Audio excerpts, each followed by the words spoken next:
It is trade deadline week in Major League Baseball, which means general managers are feeling the heat, but some are certainly feeling it more than others. We're going to talk about 5 teams that are feeling the most pressure ahead of this year's trade deadline, and the first one we're going to talk about is absolutely what Toxic is discussing in the Twitch chat, that the Blue Jays, while great, need some work.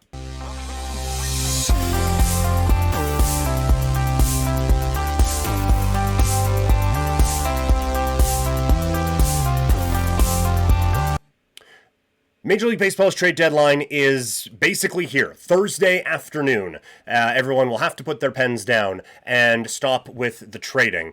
And a few teams have some work to do between now and then. So today we're going to look at the 5 teams that are under the most pressure going into baseball's trade deadline. And we will begin with a team that Toxic mentioned in the Twitch chat, the Toronto Blue Jays. They haven't had this good of a chance to win the division in a really long time. And you do have to think that it's kind of set up for them now, so you have to take advantage. And while they have been a great story with so many different pieces stepping up in the way that they have, and so many different parts of this team really kind of reaching best case scenario in a number of different aspects, there are still some holes that need to be plugged. And I think you are seeing it. Like Toxic said, the weakness of this team showing up. The bullpen is a critical issue for this team. They have to come out of this deadline with, at the very least, one leverage arm that they trust. But there's probably a couple of other holes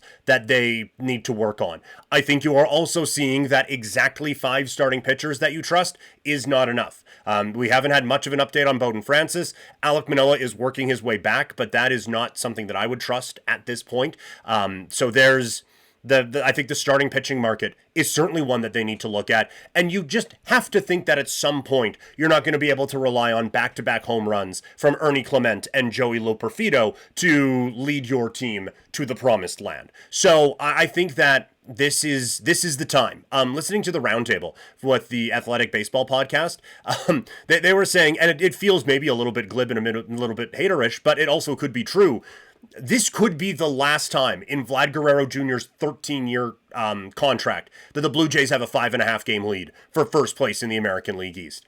So you have to take advantage of this situation. The Yankees feel down right now. Boston, they freed up a ton of money that it doesn't look like they're going to use this go around, but they will have in free agency for next season. You are getting a very good look at why the Baltimore Orioles should not be counted out if you're a Blue Jays fan, and the Tampa Bay Rays are just the Rays. They're just going to be this. But also, you look at it, like I know they just sent Tigers fans into a spiral, but that Tigers team is young and good. The Astros never really go away. At some point, the Mariners are going to figure it all out. Like, the entire AL is as easy as it will be for a while. So you have to pounce on this opportunity for Toronto. The next team that is under pressure, kind of perpetually, it's the New York Yankees. Their big lead in the American League East is gone, and now a deficit is building between them and the Toronto Blue Jays. And they also have some needs. They, I think, desperately need some help in the starting pitching department. They appear to have figured out their third base issue by going out and acquiring Ryan McMahon. Also going out and getting Rosario as just kind of a utility bat off of the bench was a really smart move for them, and one that, as someone who self-professed non-Yankee fan, I look at that one and I'm like, man, that's going to be really annoying in October. Like, that is one where you just know he's going to come up and get a big hit, and we're going to be looking like, oh yeah, so you just got him. Hey, great. Awesome. Love that for you guys. So they have done a pretty good job of filling some of the holes, but starting pitching is a need. They probably, I mean, I think if you were to give Brian Cashman truth serum, he would know that he probably needs to get another shortstop as well, but that's probably not going to be the case. But they've done pretty well in kind of solidifying that lineup a little bit more. And I don't know where the other parts are that you could with it. Like, unless you are just giving up on Dominguez and going out and getting another outfielder, then maybe. But they have they have an opportunity, like all those things we said. I know the Blue Jays are playing out of their minds right now, but the rest of the American League feels kind of set up for these guys to be able to make a run, even with no Garrett Cole. And I think they have to really make a commitment to try to make this team better. The next team, the Seattle Mariners. You are getting an MVP type season from Cal Raleigh. You have to take advantage of it. This team is hitting better than you would expect, even with Julio Rodriguez having, I mean, it was literally an all-star season, but not an all-star caliber season, if that makes sense. That pitching staff is always going to be dangerous and always going to keep you in things.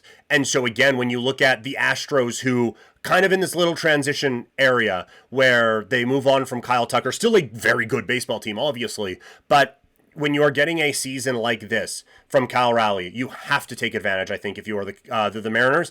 And they do already with Josh Naylor. That's a good move. I think they probably need at least one more bat to help them out and really make a push for the American League West and push forward into the postseason. We go into the National League, and I would say the Chicago Cubs are under quite a bit of pressure.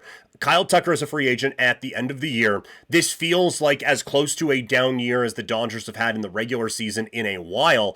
This is a time to really make a push. They are kind of getting a Toronto Blue Jays-esque season where you are looking kind of up and down the lineup. It's like, well, that guy's hitting well, that guy's hitting well, that guy's hitting well, that guy's hitting well. They're getting best case scenario out of a lot of dudes in that lineup. And like, I mean, look, odds are, I would suggest that they are one of the favorites to keep Kyle Tucker after the season is done, but it's not going to be as cheap as it was this year. So this is, again, the opportunity. While the National League does feel a little bit more competitive, there isn't that dominant team at the top anywhere in Major League Baseball. Like the top two teams in baseball going into today were the Blue Jays and the Brewers. That doesn't feel like the dominant team at the head of this thing. So this is an opportunity for the Cubs where they've kind of got a lot of things going their way to try to take advantage of it. The last team under pressure, and this is more from a seller's standpoint, is the Arizona Diamondbacks. There was a lot of discussion about whether they would kind of hang around in the buyer's market after a couple good series in a row.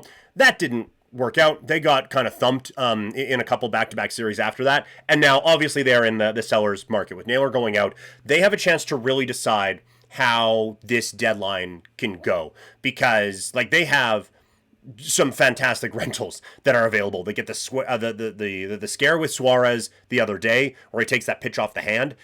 So obviously you don't love that. Sounds like X-rays were negative on that one, but they have the best players available at the deadline. They have the best hitter in Eugenio Suarez. They probably have the best pitcher in Gallen if they are going to make that move. I get that this has not been a dominant year for him, but any other pitcher that is out there, you can probably say the same thing. Like, they have the two best players that are available. This is a unique time for them because they have really been hitting the cover off the baseball the last couple of seasons. They got to the World Series, they got close. It hasn't really clicked since then, but I don't think that they view this as a massive teardown. So when you have this opportunity where, opportunity, when you suck bad enough that you've given yourself an opportunity to sell, but you do have to take advantage of this, right? Like, look at what the Toronto Blue Jays did, where last year was a down year.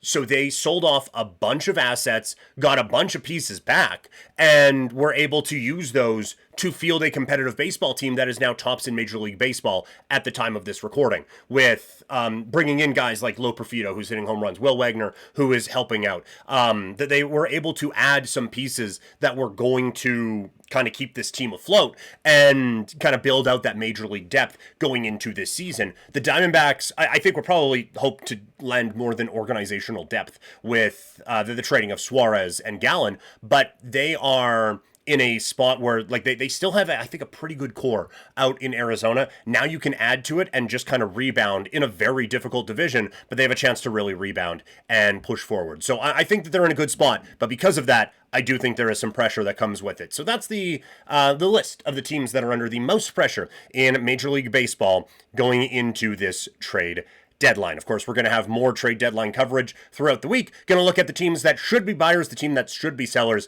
and reacting to all the trades that are happening across the sport right now. If you miss anything from Couch Potato Diary, or just want to bring us with you wherever you may go, you can catch us on Spotify or on Apple or wherever you get your podcasts, as those are dropping essentially daily when the schedule allows it. But make sure you hit that subscribe button if you are listening, and leave a review. That stuff helps out as well.